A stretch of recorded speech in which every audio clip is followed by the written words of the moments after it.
Hello friends, I'm going to show you how to prep a chicken for the buttermilk brine chicken from Salt, Fat, Acid, Heat. Okay, just bought this whole chicken and it's 4 pounds and I have coated it liberally with the kosher salt. I use the Diamond Crystal. I bought it on Amazon. This is the one Samin Nosrat recommends. I did remove the giblets. And I am going to stick a lemon or a lime in the cavity. But anyway, after you rub the salt on your chicken, you let it sit at room temp for at least 20 minutes. I do about 30. Then you're gonna place the chicken in a Ziploc bag with the brine of 2 cups of buttermilk with 2 tablespoons of salt. So I'm going to let this sit and I will be back to show you all how to stick it in the brine. Show y'all a tip. If you make this a lot, freeze your buttermilk, and don't ever throw it away. I freeze mine in 2 cups because that's the amount you need for brine. This was frozen. I took it out of the freezer. You know this has to sit out 20 to 30 minutes. And I put this in a bowl of cold water and look, it's thawed. Now I did break it apart several times to help it thaw, but this is a great way to not waste anything at all. Hey everybody, okay, I am making my buttermilk brine chicken and it has been in the buttermilk. This is 48 hours today. So I'm going to show you what you do when you pour off the marinade or you pour off the buttermilk. You can just pour it in your sink. I'm just going to actually just lift the chicken out and then leave the bag in the sink.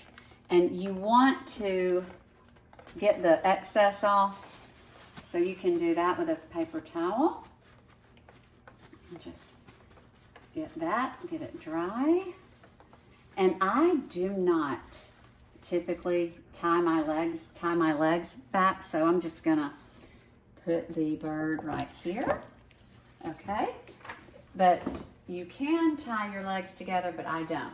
So now, what I'm going to do is put this in a 425-degree oven, and then in 20 minutes we're going to reduce the temp and we're going to do several things in the oven, several adjustments of the pan, but within the hour we will have a beautiful buttermilk brine chicken, so y'all stay tuned.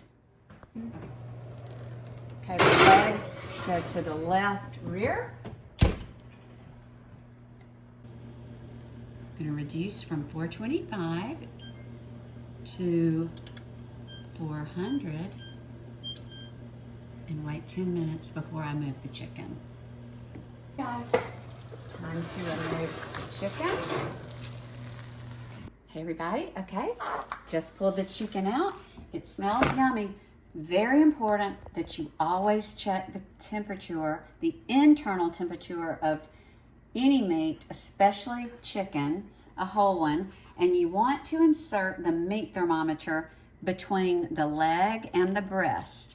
That's the thickest part, so we're just gonna insert that, and then we're good. We are actually at 180, which is higher than is necessary, but because this is encased in this crust, it's gonna be just fine, and I'm gonna let it sit for 30 minutes before we serve it. But anyway, y'all, this chicken is fabulous, and I hope that you'll try it. Thank you so much for watching, and you have a great day.